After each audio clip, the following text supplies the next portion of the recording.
TATA AIA Fortune Maxima plan. What kind of return this policy can add to your portfolio? What kind of risk this policy can add to your portfolio?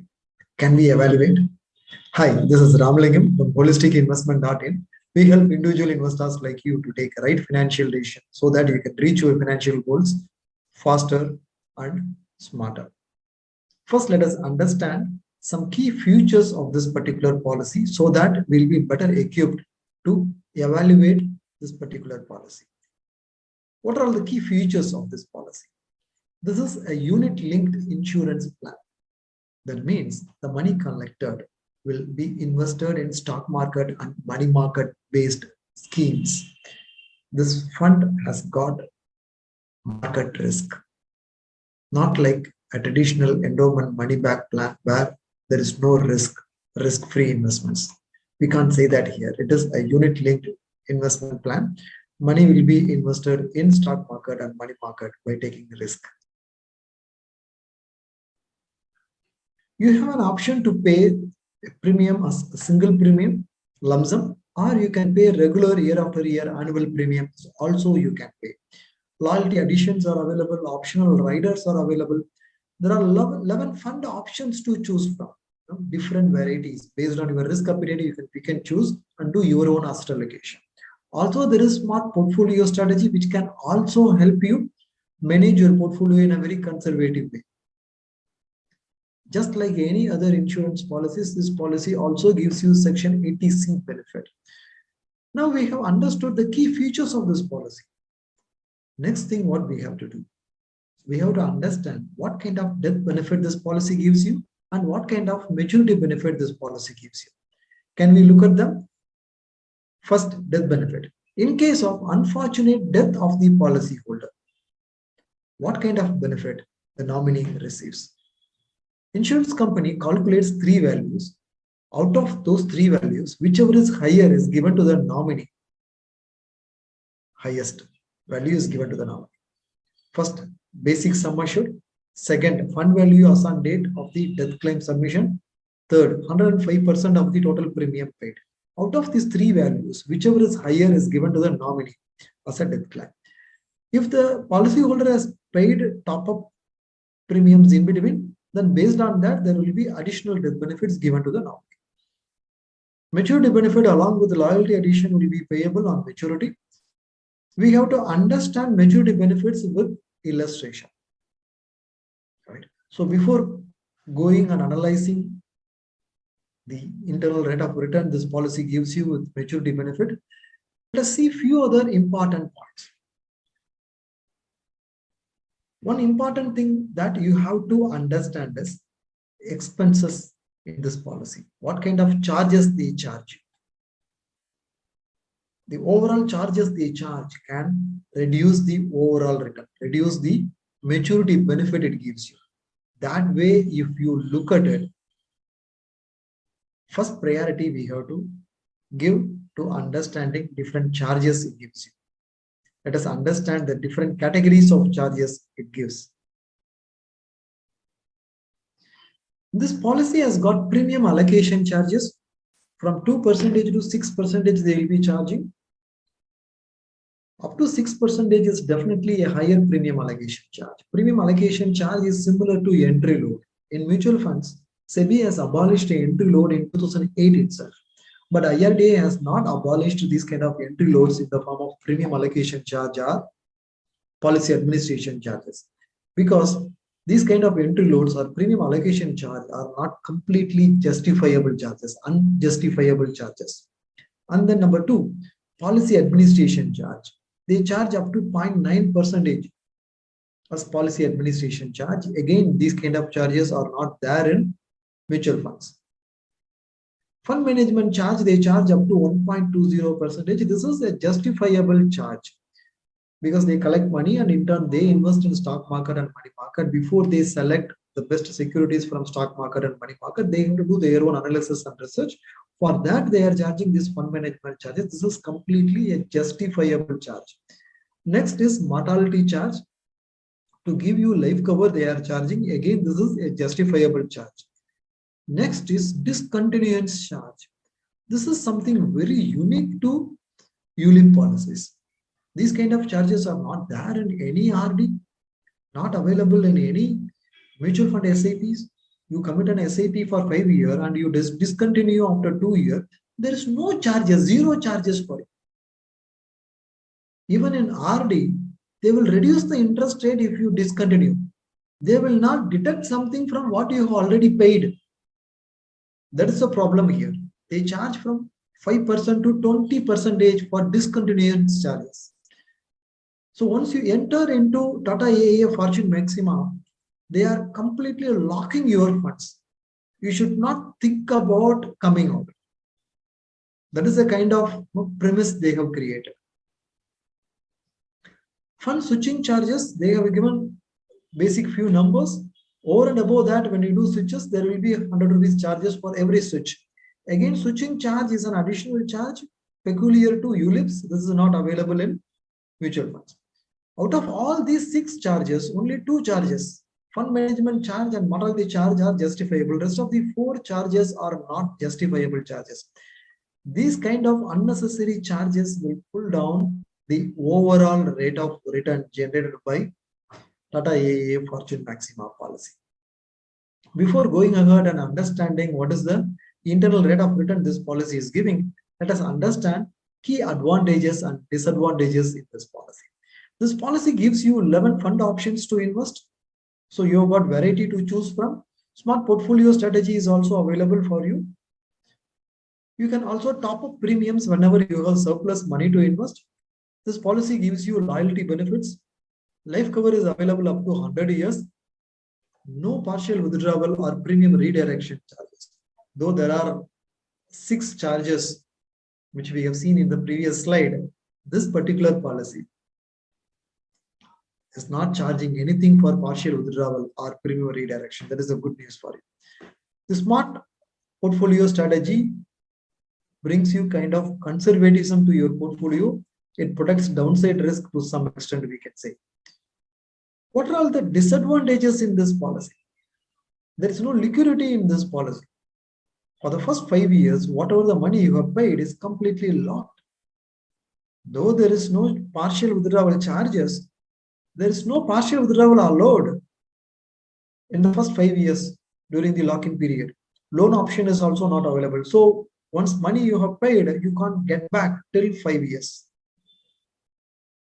And what in this fund that will get invested after deducting all the charges, premium allocation charges, policy administration charges, all are deducted. Only the balance is actually getting invested.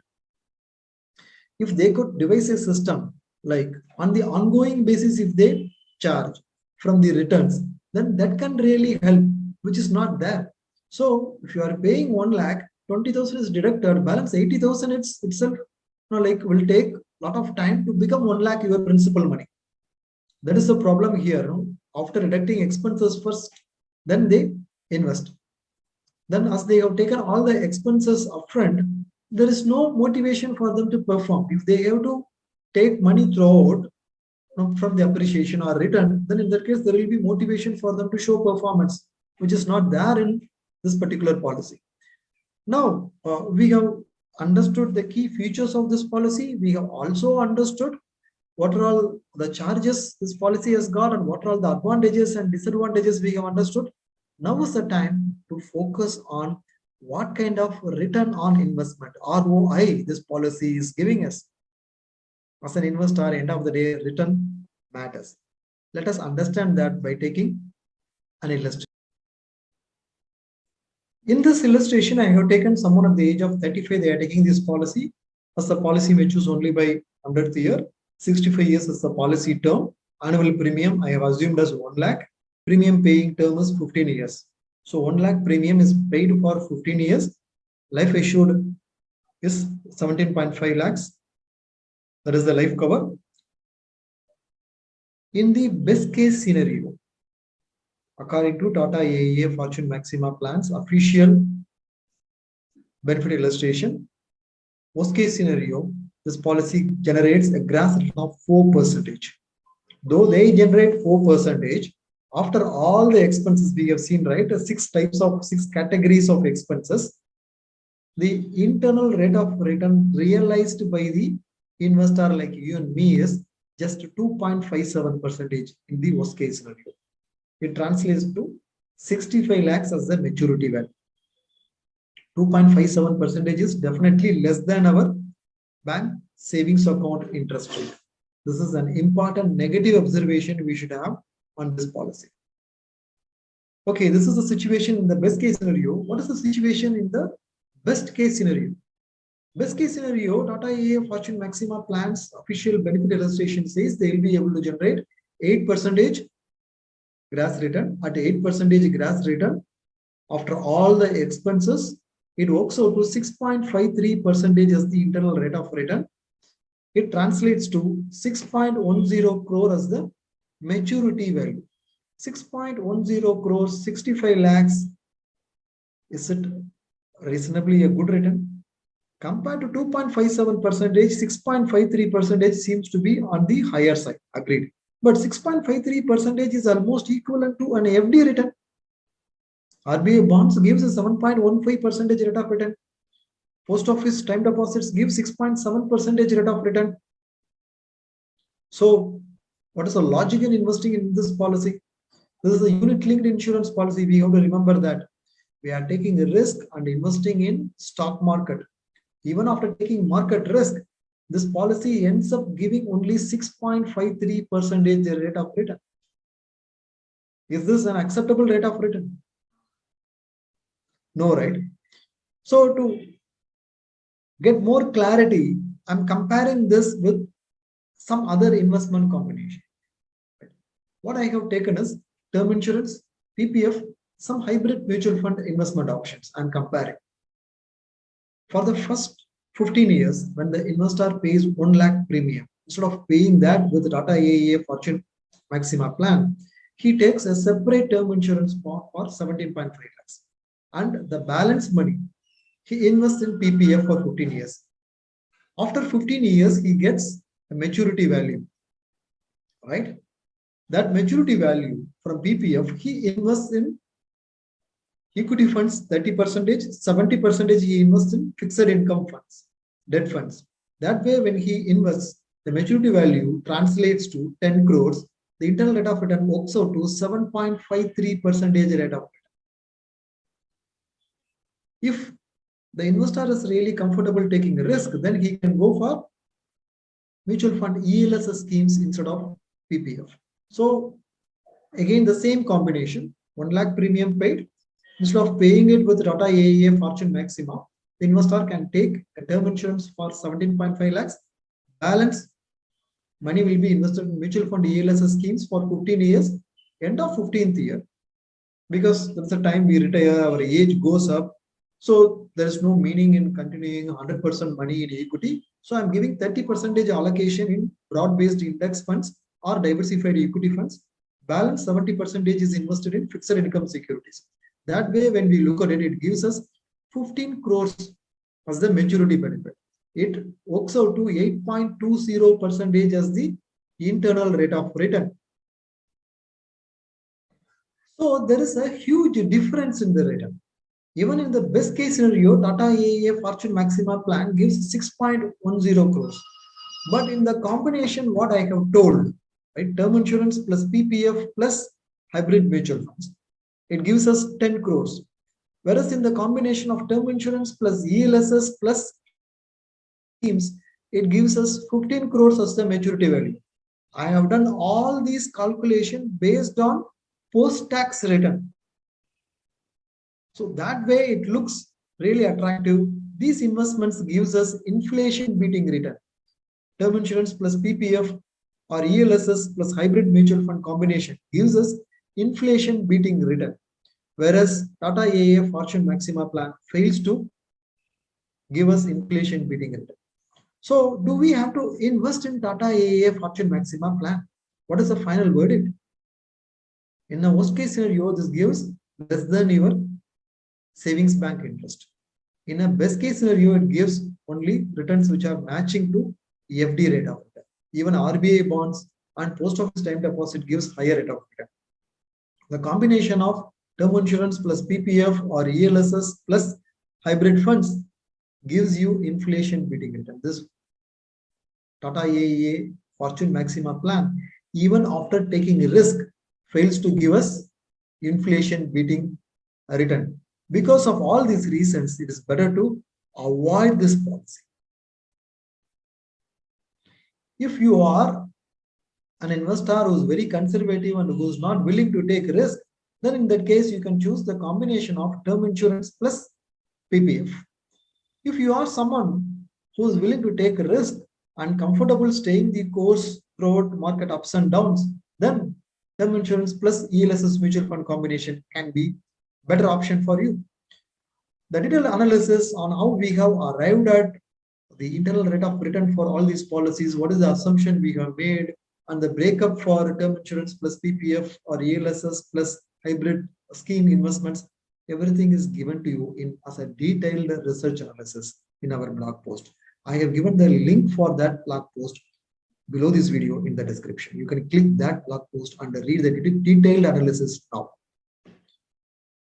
Hope you like this analysis. If you have any further questions on this particular policy or any other investment options or any questions related to achieving your financial goals, feel free to book a free appointment with our certified financial planner. To book the free appointment, I have given a link below this video in the description. Also, we regularly organize insightful investment webinars with industry experts who have 15 to 20 years industry experience. They share their investment techniques, wealth management strategies, which you can learn immediately and apply on your portfolio. These webinars are completely free for you to attend. The registration link for the webinar participation is also given in the description of this video. You can register for the upcoming webinar. Hope you like this video. I'll again meet you in yet another useful video. Thank you. Bye-bye.